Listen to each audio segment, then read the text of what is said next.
Merci Michel. Bonjour à tous. Alors je suis très content d'avoir été invité à ce colloque pour évoquer la micro-histoire et les liens qu'a entretenu pendant de très longues années Edmond David à Boismorand. Alors bon, ma communication. Alors quand on m'a proposé le sujet, je l'ai accepté avec plaisir, mais je devinais quand même qu'il y avait peu de choses à dire parce que je m'étais déjà rendu à Boismorand pour, entre guillemets, enquêter sur Louis-Antoine Macarel il y a 2 ans. Et j'avais bien compris que Boismorand, quand même, était une toute petite commune et que aborder le travail de conseiller municipal et de maire d'Edmond David spécifiquement à Boismorand, ça allait forcément lui donner un caractère très anecdotique à ma communication. Alors j'en avais parlé à Florent, je lui ai dit, mais écoute, c'est très difficile de trouver quelque chose à dire, j'ai peur de vous ennuyer, je vais parler de chemins vicinaux, je vais parler d'entretenir des ruisseaux, etc. Et Florent m'avait dit, mais non, c'est ta communication qui est la plus essentielle au colloque pour bien comprendre qui était Edmond David. Alors j'ai dit non, on était évidemment flatté. Je doute quand même que ce soit véritablement la mienne qui soit la plus importante, évidemment. Alors, ceci étant dit, on va s'intéresser donc à Boismorand. Alors Boismorand, c'est une toute petite commune forestière située vraiment au milieu de la forêt d'Orléans, qui est située entre le Gâtinais et la Puisaye. Donc tout ça, vous voyez évidemment où ça se situe. Alors, ce sont quand même des régions alors situées entre alors, alors cette carte, mais je la dirai tout à l'heure. Alors, Boismorand en fait se situe à ce niveau-là, à ce coude.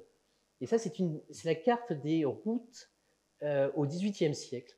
Et il se trouve que cette route qui va de Paris, en fait, jusqu'en Méditerranée est l'ancienne route numéro 7 et de Charles Trenet, mais avant cela, ça a été un grand chemin royal et avant cela même, une route romaine. Et Boismorand, en fait, est située là, à ce niveau-là, à ce coude, et elle a une position éminemment stratégique. On est à environ 130 km de Paris.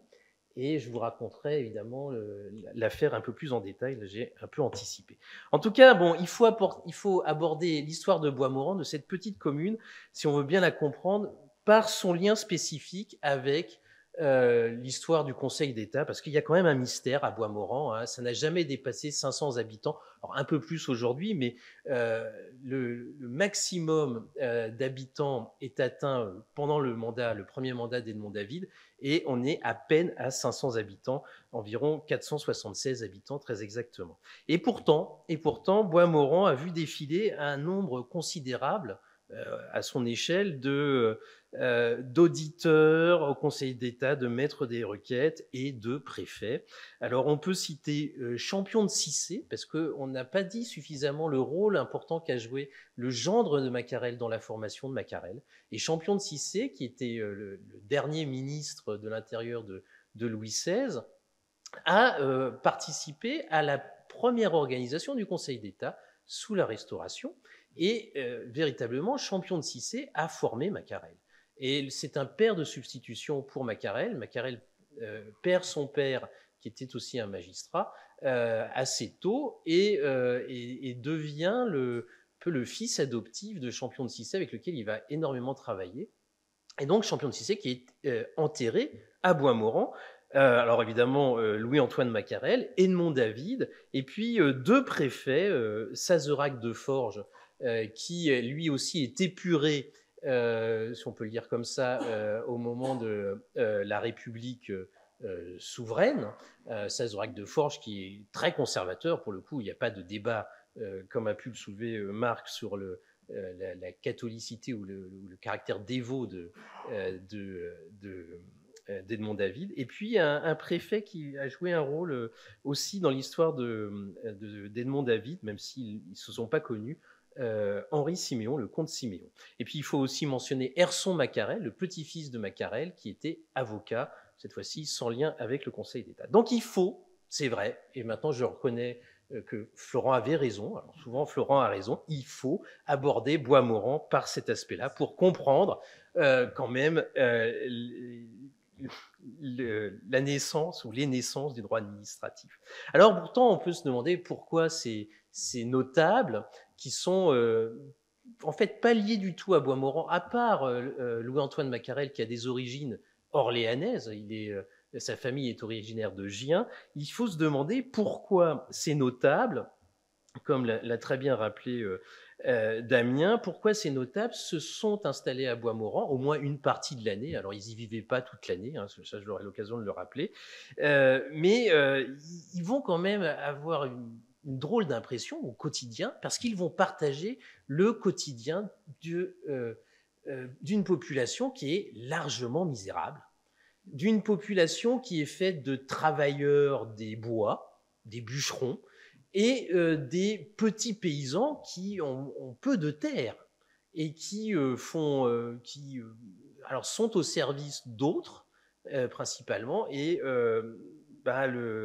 les terres sont pauvres ou rapportent pas grand-chose en termes de rendement, et ce sont surtout l'élevage de moutons qu'on fait paître dans les landes d'une forêt d'Orléans assez mal entretenue à l'époque, et que justement Macarel, Cormenin, Becquerel, et puis toute l'œuvre forestière du Second Empire va chercher à régénérer au cours de la seconde moitié du XIXe siècle. Alors comment ça se fait que Edmond David va arriver à Boismorand? Eh bien en fait, Edmond David arrive à Boismorand parce qu'il va se marier à une enfant du pays, Gabrielle Amélie Ruffin, qui est une héritière, ou l'héritière fortunée de la fortune de son grand-père, qui s'appelait Guy Lathu, et qui a été lui aussi un temps maire de Boismorand au cours justement du début du Second Empire, les années 1850. Et alors le grand historien, alors c'est très gentil de m'avoir considéré comme le connaisseur mondial de l'histoire de Boismorand, mais le véritable historien de Boismorand, c'est un vieux monsieur aujourd'hui, Alban Berthereau, qui est un très honnête historien du dimanche, comme disait Philippe Ariès. Et j'aurai l'occasion de revenir sur la famille Lathu. En tout cas, il devient le propriétaire, grâce à ce mariage, d'un château. Donc on avait vu alors voilà. Alors bon, là c'est une carte du département du Loiret, donc Boismorand se situe ici. Alors c'est un dessin que j'ai justement repris à Alban Berthereau. Donc voilà, donc il faut imaginer que la route, elle passe comme ça, et ensuite elle bifurque ici et elle longe la Loire. Et c'est ce qu'on appelle le chemin qui va, le chemin bourbonnais, qui va à Lyon et ensuite qui descend jusqu'en Méditerranée. Alors, ce château de Cormont, en fait, est installé sur un ancien domaine seigneurial qui a une très très longue histoire.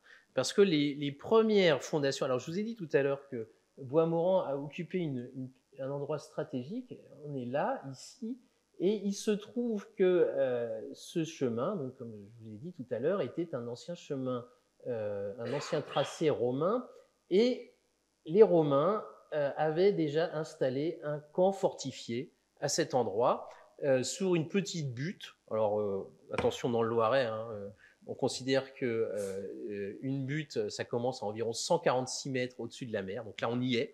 Donc c'est un point haut, et les Romains avaient installé une sorte de camp fortifié avec du bois et de la pierre, et on a fait des fouilles qui ont révélé l'emplacement de ce camp. Et puis, au XIIe siècle, eh bien, cette seigneurie de Cormont avait été acquise par le roi Louis VII. Donc évidemment, c'est dans le domaine, enfin dans l'ère du domaine royal. Louis VII, alors c'est 1137-1180, et Louis VII avait donné la seigneurie aux Templiers de Montbrouil. Et alors, je ne sais pas si Montbrouil figure. Ah, pardon. Montbrouil, c'est vraiment à côté de Boismorand, enfin c'est dans cette zone-là. Et les Templiers de Montbrouil vont justement installer sur cette seigneurie une auberge. qui évidemment est sur le passage, et qui demeure, hein, aujourd'hui, vous pouvez très bien passer un moment, alors j'ai l'impression de faire aussi l'agent touristique, à l'auberge des Templiers à Montbrouis, j'ai été voir il y a 2 jours, c'est effectivement un relais château, assez agréable. Alors, peut-être beaucoup plus agréable au mois de juin, mais ça c'est pour l'après-colloque, évidemment, mais ça c'est quand on aura encore un peu d'argent, non, Florent, s'il reste, tu sauras. Bon, bah, bref. Donc, en tout cas, on a notre seigneurie qui est transmise aux Templiers, qui vont la conserver jusqu'au moment où ils vont être liquidés par Philippe le Bel. Et en tout cas, la Bois-Morand existe et est placé sur la carte pour ces raisons-là. Donc, sa place idéale sur ce grand chemin de communication que j'ai évoqué tout à l'heure. Aujourd'hui, qu'en est-il? Les axes de communication restent évidemment presque invariants. Eh bien, le château de Cormont, qui est une propriété privée, est bordé, est entouré par l'autoroute A77 et la Nationale 7. Donc voilà pour l'endroit. Alors, qu'est-ce qu'il y avait au XIXe siècle avant que... alors voilà, là ça c'est la carte de Cormont, alors on ne le voit pas bien, mais c'est la carte du cadastre. Alors Cormont c'est là, on a le Vernisson, cette petite rivière, et on a un habitat qui est extrêmement dispersé. Alors là c'est le dessin à partir de la carte que je vous montrais tout à l'heure. Un habitat extrêmement dispersé, Cormont est là, et le bourg de Bois-Morand est ici. Donc en fait, la particularité c'est qu'il n'y a pas vraiment de village. Et que finalement, c'est un espèce d'archipel de hameaux de cette population qui vit difficilement des fruits de la terre. Et néanmoins, entre 1847 et 1850, il y a le grand-père donc de la femme d'Edmond David, Guy Lathu, qui va entreprendre un travail important qu'on pourrait qualifier vraiment d'opération d'urbanisme, car il va finalement unifier le bourg, notamment en construisant des maisons pour la population, des petites maisons, des maisons modestes, mais qui vont quand même donner une forme villageoise à ces hameaux dispersés. Et le procès-verbal du conseil municipal du 3 novembre 1847 nous apprend, par exemple, que il a fallu construire un pont sur le Vernisson pour relier alors Cormont, qui était à Guy-Lathu, hein, le village. Et donc, le préfet va allouer des fonds et Monsieur Lathu, le maire, va aussi... alors, à l'époque, il n'est que conseiller municipal, mais il va aussi donner une partie des fonds. Et le procès-verbal nous dit la chose suivante. Donc, des crédits ont été demandés au préfet, mais aussi auprès de M. Lathu, conseiller municipal, qui contribuera à cette dépense en considération de l'importance de cette voie de communication entre son domaine de Cormont et le village de Bois-Morand, attention, nous dit le procès-verbal, qui lui appartient tout entier. Donc, Guy Lathu, on ne sait pas vraiment ce qu'il fait, on nous indique qu'il est propriétaire, d'où vient cette fortune, en tout cas peut-être d'une activité de construction, mais en tout cas c'est une espèce de seigneur de Bois-Morand. Alors, à qui avait-il acheté le château de Cormont? À la dernière famille qui était en possession de la seigneurie, qui s'appelait la famille Dufort de Pibrac. Et le dernier Dufort de Pibrac était un mousquetaire noir du roi en 1789, et c'est la magie des petites patries d'un département tranquille, le Loiret. Les Dufort de Pibrac vont conserver leur patrimoine après la Révolution de manière intacte, et ils vont vendre leur château tout d'abord à Henri Siméon, donc le comte Siméon, celui dont je vous ai parlé tout à l'heure, qui a une place assez importante, hein, puisqu'il est préfet du Loiret en 1835, maître des requêtes, encore une fois, au Conseil d'État, directeur des manufactures de l'État, député en 1847. Alors, visiblement, il aime pas trop le château de Cormont, ou du moins, il s'y attache pas trop, puisqu'il y habite simplement entre 1837 et 1841. Il fait une belle affaire parce qu'il va le revendre 325 000 francs, il avait acheté 175 000 francs, à Guy Lathu, donc celui qui va transmettre ensuite cette fortune à sa petite fille. Et puis, Guy Lathu, il a cette passion constructrice. Alors, il restaure le château, il reconstruit une chapelle qui va être dite la chapelle des Templiers. Et la veuve de Guy Lathu poursuit les travaux. Parce que Guy Lathu meurt de manière accidentelle en 1852. Au cours, on nous apprend d'un voyage, donc peut-être qu'il faisait des affaires. Alors, ce voyage, c'était dans le Puy-de-Dôme. Bon, on peut aussi partir en voyage dans le Puy-de-Dôme. Et la veuve de Guy Lathu obtient un droit de chapelle, le droit de chapelle de la part de Félix du Panloup, évêque d'Orléans, pour y donner la messe dans cette chapelle des Templiers. Et évidemment, cette indication est à mettre en relation avec le fait que le couple David va être les parents d'un camérier du pape Pie X. Camérier du pape, on est vraiment intime du pape, on a rang de monseigneur, on a rang d'évêque sans être évêque, sans avoir de diocèse, et on sert le pape à table, et on est dans l'intimité des appartements du pape. Alors on est camérier secret, puisqu'on est dans le secret du pape, les appartements secrets. Évidemment, on est conseiller aussi forcément des affaires du pape. Et on sait, car je ne me rappelle plus le prénom de Emmanuel David, réside, nous dit-on, entre Paris, alors la résidence des David, rue Montalivet, donc à côté de l'Élysée, comme nous a rappelé Damien, Rome et le château de Cormont. Je vous montrerai des photos tout à l'heure de la chapelle des Templiers. Bon, alors on a quand même dans ce petit village une étrangeté, c'est-à-dire une notabilité assez nombreuse quand même, formée de ces Henri Siméon, des Lathu, des Ruffin, on dirait qui sont les Ruffins, des David, des Sazeras de Forgues, des Herson Macarel, qui sont tous étrangers au village, à part les Macarel, comme je vous ai dit, et qui vont remplacer la famille qui a régenté la vie de Boismorand pendant des siècles, qui s'appelait les Souhem. Et les Souhem avaient une fibre républicaine.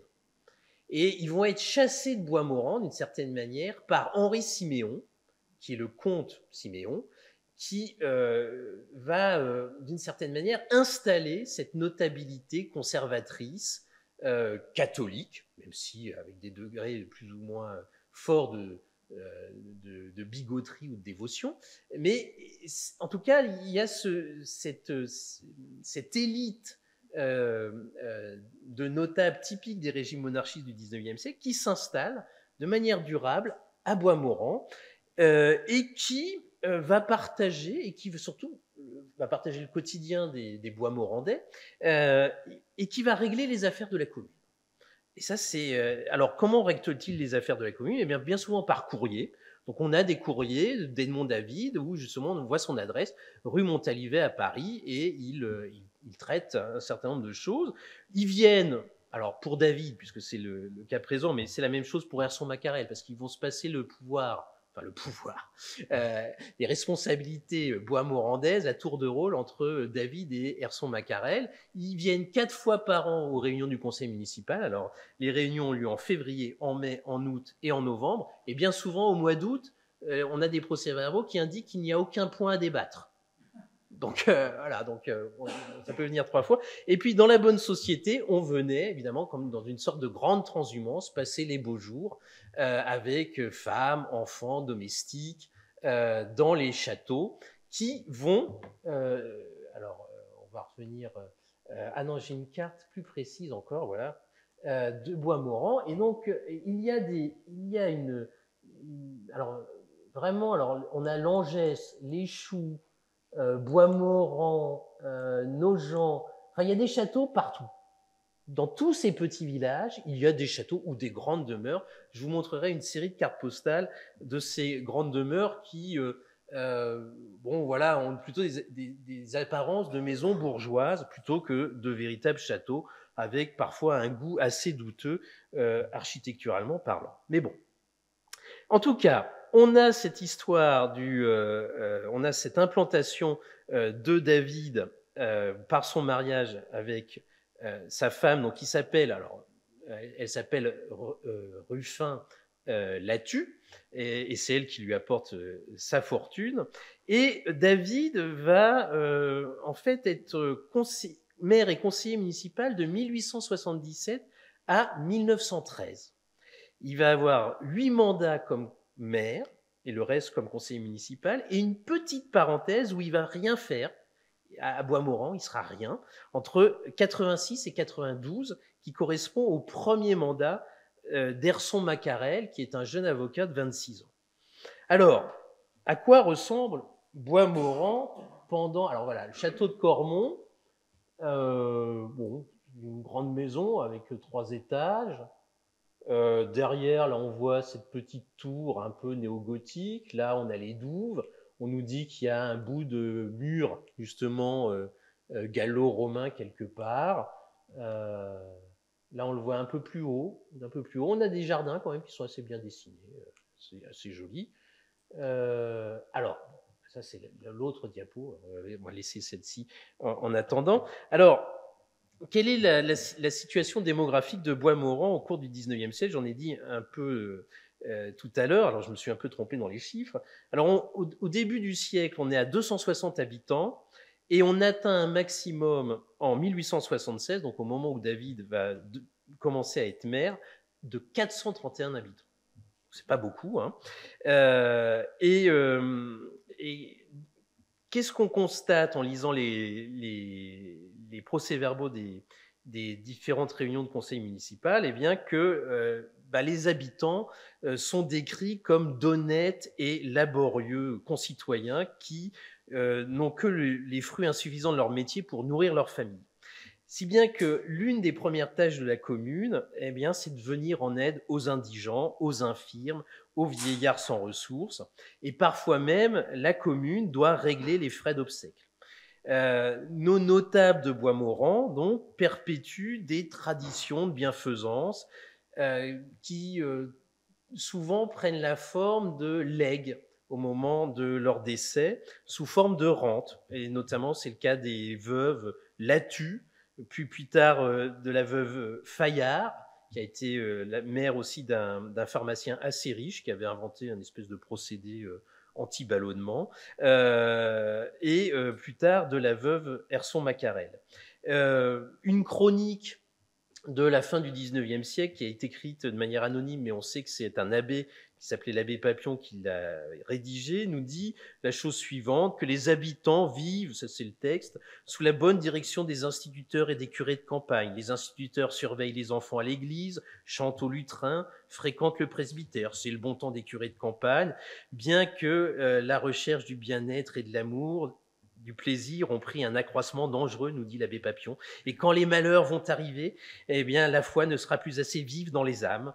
Et les malheurs, bien sûr, on les voit arriver. C'est la guerre franco-prusse de 70, et puis évidemment, celle qu'on ne pouvait pas deviner, la Commune de Paris. Donc, bon, voilà ce qu'est Boismorand en partie. Alors, que nous disent, encore une fois, ces conseils municipaux?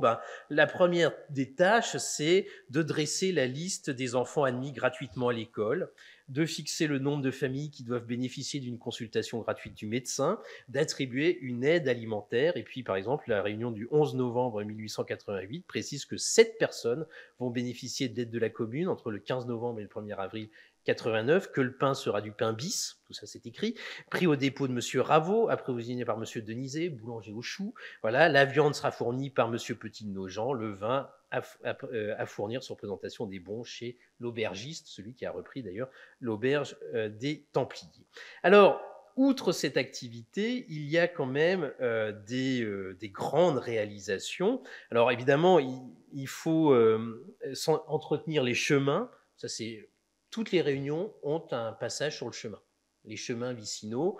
Et d'ailleurs, quand il revient siéger en 1892 au conseil municipal, Edmond David est nommé à la commission des chemins et des travaux. Alors c'est assez amusant parce qu'il a enseigné à l'école des travaux publics, enfin mieux que ça, aux ponts et chaussées, et il va siéger avec un paysan illettré, nous dit-on, à la commission des travaux et des chemins. Voilà, il y avait quand même des personnes compétentes dans les petites communes. Donc il faut s'occuper des chemins parce qu'en fait les habitants se déplacent à pied principalement. Et puis les chemins dégagent un certain bénéfice pour la commune, notamment quand on les vend. Il y a beaucoup de ventes de chemins. Et ces ventes, en fait, ce sont les châtelains qui rachètent les chemins. Alors on nous dit que les chemins ne servent plus à rien. Que c'est dommage, c'est un moyen de tirer de l'argent de cette vente qui servira évidemment à tous, mais bon, les chemins vont rester privés. Et puis on coupe du bois le long des chemins et puis on peut vendre le bois. Voilà. En tout cas, c'est une des rares ressources pour la commune. On doit aussi s'occuper de l'école, du presbytère, de l'église. Il faut curer le Vernisson, les fleuves coulent mal en Sologne, on le sait. On doit construire des ponts et puis on doit se battre pour obtenir une gare qui est placée sur le chemin de la ligne entre Moret. Moret, c'est une petite commune qui aujourd'hui de Seine-et-Marne, en forêt de Fontainebleau. C'est la ligne Moret-Nevers, une ligne exploitée par la compagnie Paris-Lyon-Méditerranée. Il faut aussi employer des gens, donc on va recruter des fossoyeurs, un tambour afficheur, nous dit-on, qui sache lire et écrire, bon, c'est mieux, et qui, le cas échéant, s'occupera des fous. Donc voilà, donc ça, on fait passer des annonces. Ça, c'était le 15 novembre 91. Donc ça c'est Edmond David qui l'a passé. On recrute des instituteurs et attention, à Boismorand, on ne veut pas que ce soit une institutrice. Et ça, par 2 fois, il va falloir le rappeler, parce qu'évidemment, l'instituteur fait office de secrétaire de mairie, et le maire ne veut pas travailler avec une femme. Voilà, il faut travailler avec un instituteur. 2 fois, et la dernière fois, c'était en 1898. Vous voyez le misogynisme des Boismorandais. Et alors, le premier mandat de David est marqué par le dénouement d'une grande affaire, qui est l'arrivée du train à Boismorand. Alors, cette histoire du train, elle commence très tôt, parce que dès 1853, on parle d'une gare à Boismorand, une gare pour 431 habitants. Alors, vous voyez le maillage des services publics à l'époque. Alors, évidemment, cette gare, elle est défendue pour nos notables, il faut leur faciliter la transhumance. Et en 53, on veut déjà une gare, et c'est David qui va l'obtenir, puisque en 85, il va pouvoir, alors peut-être parce que justement, il est très bien en cours auprès du ministre des Travaux publics, et il est très content d'annoncer que le ministre a signé. Alors, la difficulté, la gare, finalement, on va la mettre le plus près de chez lui, au Chou. Donc, ça, c'est le hasard du tracé. Je vous ai dit tout à l'heure que le tracé, là où il y a le château Cormont, c'était là où les Romains avaient installé leur camp fortifié. Et pour une raison évidente, c'était le meilleur endroit sur le tracé qui partait de Lyon vers Paris. Alors, donc la gare, on l'installe là, à Cormont, commune des Choux. Il faut délibérer sur une subvention, une contribution de la commune. Elle sera fixée à 750 francs sur les 25 000 nécessaires à la construction de la gare. Ça, c'est le 23 septembre 1891 à laquelle cette subvention est votée. Et puis, la signature est obtenue le 17 février 1884. Qu'est-ce qu'on apprend d'autre au cours de ces... La gare fonctionne jusque dans les années 70, voilà, et elle va surtout servir plus tard pour... attendez voir, donc là on a différentes photos, alors là... Ah non, hop. J'ai pas la photo avec l'arrivée des... Parce que le château de Cormont, ça je dévoile un peu la fin de l'affaire, le château de Cormont est ensuite racheté en 1937 par la commune de Gennevilliers, qui va en faire une colonie sanitaire pour envoyer les enfants des faubourgs au bon air de la campagne, et évidemment cette gare va beaucoup servir pour les colonies de vacances. En tout cas, la grande œuvre d'Edmond David à Boismorand, c'est la conclusion de ce dossier, un dossier au long cours, et qui vraiment est un investissement stratégique, puisque David va dire, voilà, maintenant qu'on a une gare, on va avoir une foire aux moutons. ou plutôt, parce que enfin les deux sont liés. Alors il y a un très beau considérant. Là, on voit que le métier de jurisconsulte au Conseil d'État rejaillit dans les procès-verbaux du conseil municipal. Donc, il manquait d'une foire aux moutons, à la fois pour le pays et il n'y avait rien pendant 6 mois de l'année. Et maintenant qu'il y a le choix de la commune de Boismorand pour l'établissement d'une nouvelle foire, se recommanderait non seulement par la situation au centre de la région à desservir, mais encore et surtout par la gare que la compagnie des chemins de fer Paris-Lyon-Méditerranée doit prochainement ouvrir sur son territoire, les moutons du pays vendus au commerce étant généralement expédiés sur Paris et les environs. Alors, ça, c'est la grande œuvre d'Edmond David, la gare, la foire aux moutons. Et puis, il va aussi s'illustrer par un bras de fer qu'il va engager contre le préfet du Loiret. Le préfet du Loiret lui rappelle fréquemment qu'il doit construire une maison commune pour servir d'école et de mairie. Mais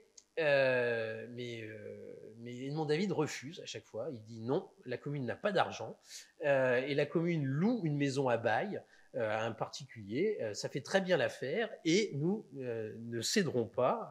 Donc il se montre tort quand même et il va quand même en fait obtenir gain de cause puisque le préfet va céder d'une certaine manière et allouer des fonds à la construction de la mairie. Alors voilà, la fameuse mairie de Boismorand. Alors c'est Herson Macarel qui va l'inaugurer. Et puis David va, je vous dis, quitter le conseil municipal. Il revient qu'en 1900 et il redevient maire entre 1903 et 1912. On apprend qu'il démissionne en 1905 et il revient aux affaires en 1908 lorsque Julien Herson Macarel décède. Alors, les dernières années du mandat, enfin le début du XXe siècle, quand même, est marqué par une certaine langueur, typique de ces villages qui se meurent. Hein. La population atteint 300 habitants en 1900, donc une grande perte massive d'habitants. Le dynamisme du village s'éteint progressivement, les campagnes se vident, la foire aux moutons se tient moins régulièrement, et puis surtout les trains desservent moins bien Boismorand. Et le conseil municipal doit rappeler souvent que, eh bien, qu'est-ce qu'ils disent, ils doivent rappeler que attendez, les trains sont supprimés et il faut que voilà, la compagnie se souvienne des sacrifices que les habitants se sont imposés pour la construction de la gare, sacrifices qu'ils ont fait pour obtenir les avantages dont ils sont privés aujourd'hui. C'était en 1898.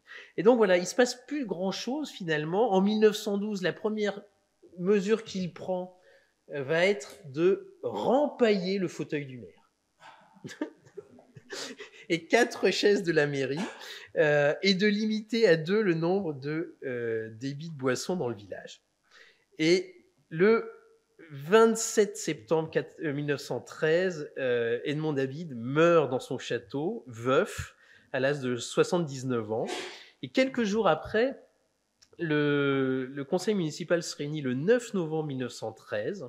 Il va élire un Auguste Doubre. Et second mystère boismorandais, aucune mention ne va être faite en souvenir d'Edmond David au cours du premier conseil municipal de cette nouvelle équipe. Et ce qui rappelle un précédent, celui de la mort de Macarel, qui était passé là aussi de manière totalement anonyme, le conseil municipal n'ayant rappelé aucun souvenir de Macarel, alors que Auguste Doubre, qui est le maire de la commune jusqu'en 1919, aura quand même, il va démissionner le 28 décembre 1919, et le conseil va quand même saluer à cette occasion les hautes qualités morales, le courage et la détermination dont le maire fit preuve pendant toutes ces années de sacrifice. Donc, Edmond David disparaît comme Macarel du souvenir des Boismorandais. Il n'y a pas de rue Edmond David à Boismorand. Il n'y a pas de rue Macquarel et seul Julien Herson-Macquarel a droit à une plaque commémorative, mais à l'intérieur de la mairie. Donc les Boismorandais ne cultivent pas le souvenir. Alors qu'en est-il du château? Et c'est la fin. Ben, le château, il va être vendu en 1919. Donc vous voyez, il va être conservé dans la famille de David 6 années. Il est vendu en 1919 à un propriétaire célèbre, enfin qui a une certaine notoriété, qui est le directeur du Moulin Rouge. Pierre Fouqueray, et nous dit-on, de grandes fêtes vont être données dans ce château, dans lesquelles va s'illustrer notamment Mistinguett, l'héroïne de l'espionnage de la Première Guerre mondiale. Et donc, évidemment, ça dénote avec peut-être un peu une ambiance certainement plus conforme au modèle de vie de la bonne société et à notre abbé David, qui aimait certainement retrouver le calme de la chapelle des Templiers. Alors, voilà ce que j'avais à dire. Alors, la chapelle des Templiers, elle est là. Voilà. Donc, voilà. Et ça, c'est... alors, quel est ce bâtiment à côté? Je ne pourrais pas vous dire, mais en fait, c'est sur le... C'est certainement des écuries qui ont été rajoutées après, sur le domaine de Cormont. Boismorand avec les maisons Lathu au début du XXe siècle. Donc ça, c'est des petites maisons que Lathu avait fait construire pour les Boismorandais. Ça, c'est le lavoir de Boismorand. Alors, au dos de la carte postale, il y avait marqué « Les copains te saluent ».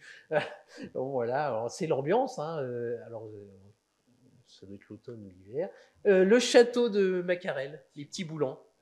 Donc, vous voyez, les châteaux, c'est des grandes maisons, en fait. Hein. C'est pas mal. Ouais.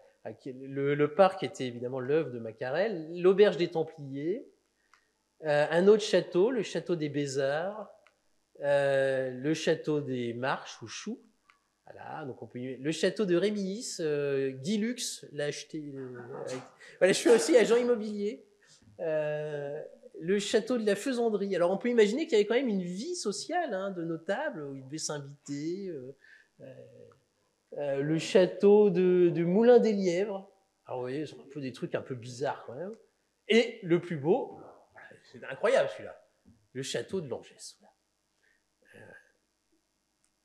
Et alors, les sources, ben, c'est le cercle historique de Boismorand, avec des textes écrits à la fin du XVIIIe et du XIXe sur Boismorand, là, Paul Gage, Jules Fauchet et l'abbé Papillon, et puis les travaux d'Alban Berthereau, dont notamment la chronique municipale, dans laquelle j'ai trouvé quelques informations sur Edmond David, maire de Boismorand.